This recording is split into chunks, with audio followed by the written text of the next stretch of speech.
We have breaking news. A jury has acquitted a former Ohio police officer who shot and killed a pregnant woman in a confrontation over alleged shoplifting. The 21-year-old was accused of shoplifting when Officer Connor Grubb approached her car.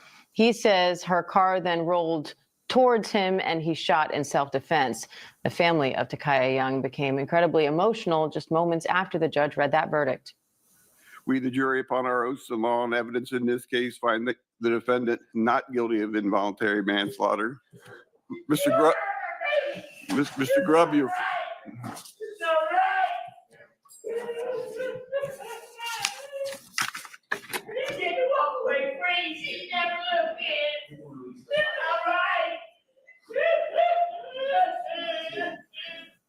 The jury found Connor Grubb not guilty on all of the charges. He was facing up to life in prison if convicted. ABC legal contributor Brian Buckmeyer is here with more on that. Brian, this incident was caught on body cam video.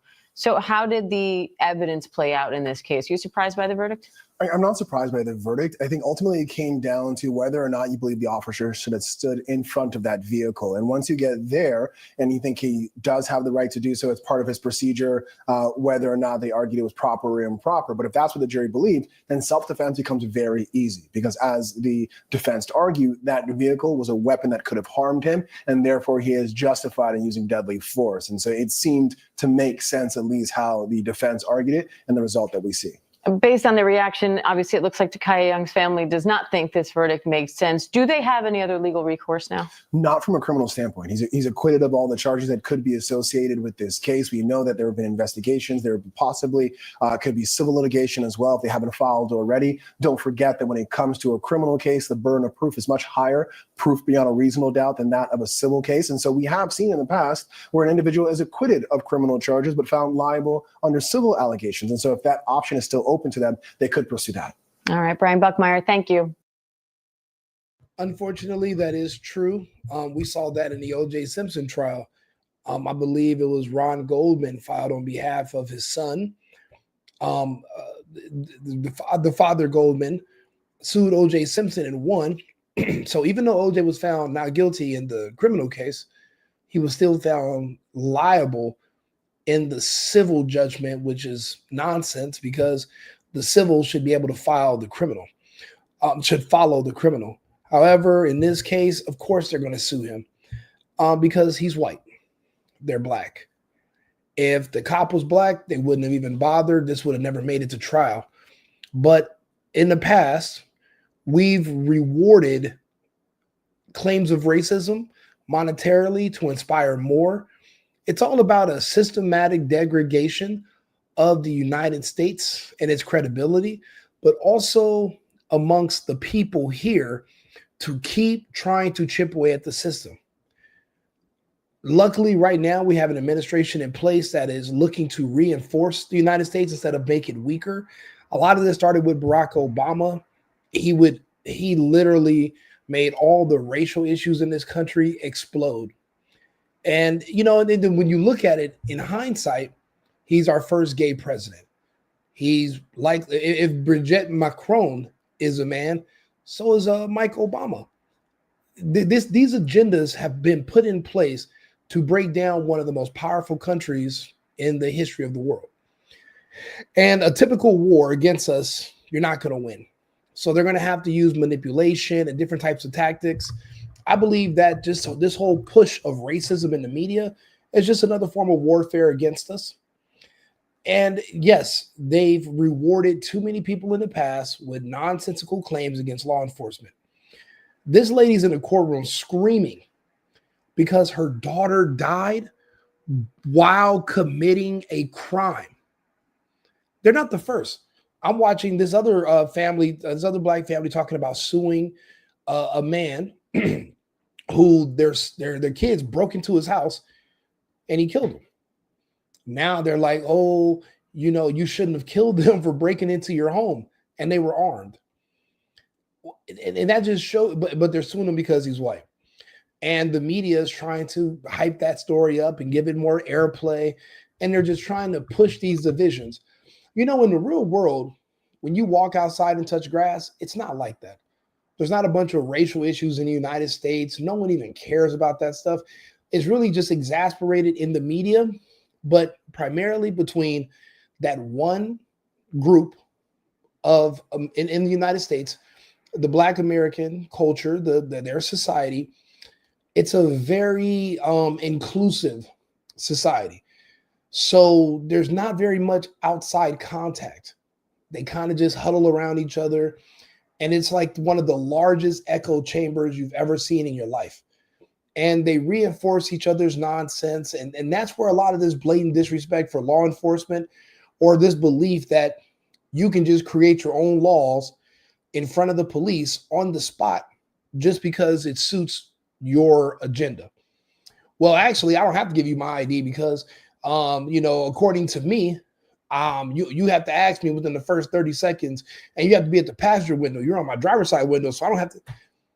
And I'm noticing the mental gymnastics, and I'm like, what world do you live in where any of this makes sense?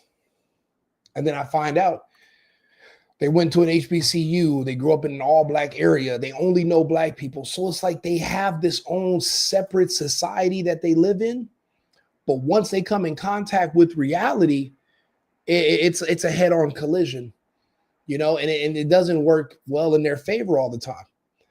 For the longest time, there were things like redlining, which kind of kept Black people in their own neighborhoods. They would call them ghettos. But it wasn't just to protect, Black people from white people on the outside, but it was also to protect people on the outside from the Blacks. And you can kind of see that when you look at the culture, every single day, the violence between them is excessive. You want to contain that and let them kind of have at it. The problem is you can't really stop people from moving within the United States if you're a citizen. And a lot of those systems that they had in place to keep them in their own areas, which is funny because nowadays they say they prefer to be around each other, which is a weird change from the 60s and 70s, but I digress. However, they do become a danger to the outside society because they only know each other. It's like coming in contact with aliens, and they don't know the rules of engagement. And you see these, like, I literally, if you follow my Snapchat, not Snapchat, you follow my TikTok, follow my Instagram, I'm posting thousands and thousands of hours of body cam footage lately. Why is it so many women having all these crazy, insane interactions with the police? Now, not just, but when you look at, okay, let's be more specific. Which group of women is having all these interactions with the police? And then you watch the news and you're like, wow, the same group of women that's having a lot of these interactions with the police that are going bad are actually having these interactions with restaurants, businesses, stores, the fucking airport, everybody. But that's what happens when you self-segregate and there's no one around to tell you otherwise. You got to think about it. From birth until adulthood, they've only been around 98% other Black people. They have no idea how the real world works. And then if you go into an HBCU college, that makes you even worse. Because now all you can do become is an activist. You don't really learn anything in school. You learn how to protest and be angry. And that's why every interaction, you're so insecure about how you look. Even the ones who are super light-skinned that look like they're white, they talk about how they feel discriminated against white people. And I will tell them, I'm like, but you're whiter than white people. What discrimination are you talking about? And it's all mental. But again, all that self-segregating and putting themselves in their own little bubbles, when they come in contact with reality, like law enforcement or airport personnel, it's a crash. It's a head-on collision, an explosion, and it doesn't turn out well. People keep telling me, but Rico, she was pregnant. What difference does that make? When you decided to not comply with law enforcement, you're gambling with your life. When you try to harm law enforcement, well, now you forfeit your life. I'm a regular civilian. If you use your car as a weapon, that's a 2,000-pound weapon that you can use. If you try to hit me with your car on purpose because you're mad at me or whatever, I'm going to do the same thing as these cops. I'm not going to sit there and say, oh, well, she's black and pregnant. No. And it's not my business. That's your business. You have to protect your unborn child. That's not my responsibility. My responsibility is to myself. And everybody keeps saying, well, the stuff that she was stealing wasn't worth her life. Why didn't she consider that? Instead of stealing, why not go work? And I keep telling people, what do you think the rest? Okay, it's them versus the rest of us. If I'm a business owner, if I own a store, you want me to just keep replacing the items that you're stealing?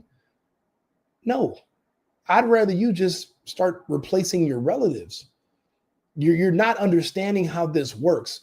I've earned it. It's mine. People want to sit here and talk about millionaires and billionaires because they don't want to put in the same amount of work. And they're trying to find excuses. Oh, maybe it's nepotism. Maybe it's this, or maybe you just don't want to do anything.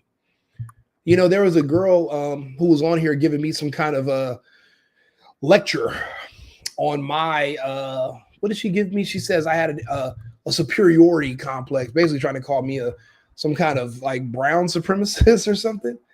And anyway, her camera fell. This pretty little bitch lives in her fucking car. And I'm like, well, why am I talking to you?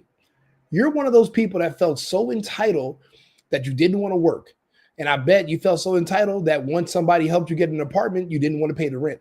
And you didn't want to pay this, and you didn't want to pay that. And you're looking for any excuse to get around being responsible for yourself and working.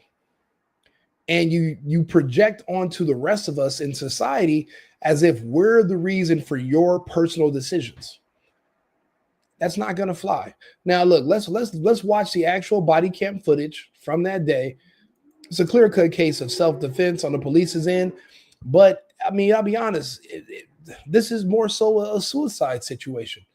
She knew there was going to be consequences. She just didn't care. She was just hoping that the police would be so afraid of getting sued that they'd just let her run over them. And guess what? She rolled the dice and she hit a 7. Tarkia Young, a 21-year-old pregnant woman, was shot to death by police officer. Get out of the car. Get out of the car. Get out of the car. 273. Attention 29, 3705, Anagua, 3705. A female is hallucinating. Much go out for attend. Out of the car. Out of the car. Out of the car. Out of the car. Why do the police have to keep telling them the same thing over and over? Why does he have to keep saying that? Why is he required to keep saying, get out of the car, get out of the car? If she was white, he would have asked her 1.5 times, then he would have busted that fucking car window. If this person was white, this conversation would have never even happened. It would have never even gotten this far. But the police are so afraid to do their job and enforce laws against black people because of, well, they might get sued, they might get fired, they might end up going to trial like this man. Like I said, it's a fatigue. When I say the country is outraged because our heroes, right? The men and women who sign up to protect us and who run towards the gunfire instead of away from it, like the civilians, now they are being put on trial for just doing their job, which is protecting us from other criminals. And that's disheartening. And I'm tired of it. I'm sick of it. These people should be praised. At one point in time, I used to believe all that. What is it? Defund the police, and we don't need police. We'll police ourselves. I'm from LA. I was there in 2020, and I remember I seen there was like this huge march down Spring Street, and I walked outside and I got in it and I was like, yeah, I'm thinking, okay, cool. We're protesting against something. It was about the George Floyd. And I remember somebody behind me had a sign that said, "Eat the rich." And I was like, man, I started looking at the crowd. I'm like, wow, these people have a lot of different colored hair. And I was like, oh man, I wonder who they consider. Like what's the threshold? What's rich to these people? Because these are obviously like communist types, Marxists. They don't work. So I'm pretty sure their threshold for what they consider rich is fairly low. They saw a Tesla that wasn't even the big one like I have. They saw like a small Tesla. And they like surrounded it and started kicking it, talking about those people are rich. And I was like, well, then what do you think about me? Like, I mean, if they see, all my different lofts that I have right where they're protesting in my cars, well, they're going to try to set me on fire. And then that's when I realized I'm not one of them. I'm not. I work. My family didn't come to this country to beg. We came to this country to provide for ourselves and take care of our family and to become something greater than ourselves. It goes God, country, family, So we came over here for that. And then I felt like I was betraying everything that my family went through to give me more opportunities by sitting out here and just squandering it all away because I want to be a follower. It's ridiculous. But I mean, I don't understand. Why do the police have to beg these people for their ID or argue with them for an hour before they can finally arrest them? Because one small move, there's going to be some ambulance chasing piece of shit civil rights lawyer that's going to jump in here and say, oh, wait a minute. You took your left foot went in front of your right foot and you're supposed to go right foot, left foot. That's in your policy. So you got to give this person some money. And it's like, okay. And now this cop might lose their job. We need more police. We don't need less. And I always say it all the time. If I have to choose between the criminal community and law enforcement, I'm going with law enforcement every day. I had a taste. The reason I moved out of California was because I remember my neighbor called the police when her boyfriend was trying to kick her door in during the lockdown and after the George Floyd riots, and they never came. She called them back to back screaming, and the police never showed up. They came like, I think the next day, but by then she's in the hospital. The dude got in. He didn't kill her. He could have. But I know what it's like to live in a society where there's no more police and the insane asylum, the criminals just run wild and they become the police. And I don't want to live in that world. I don't. So I don't feel any sympathy or sadness. This person forfeit. She suicided herself. She should have complied. Now, if you don't like the laws of this country, move to another country. When I didn't like California and how things were going, I left the state. And when I thought that there might be a chance Kamala Harris could win, I left the country. If this particular group that has been historically having run-ins with the law, don't respect the law, don't respect the country, don't like the country, call the country racist, escape. Run to another country and live there. Why stay here where you're going to get put in prison or executed when you could just escape to somewhere else better? We're not going to give up. We're not going to burn the Constitution because a pregnant girl decides to get herself killed by the police. And, oh man, maybe we should get rid of the guns. Maybe we should get rid of police because this criminal decided to run a cop over. You have assholes and elbows mixed up. I'm in back in service 1828. Get out of the car. Then get out. Go. Then get out. Get out of the car. Get out of the car. Get out of the car. Get out of the car. Shots, your shots fired. Shots fired. Stop the goddamn car. Stop the goddamn car. We're going to have a 24 on 73, customer out, she's going to be out. 5991, 7 minute road.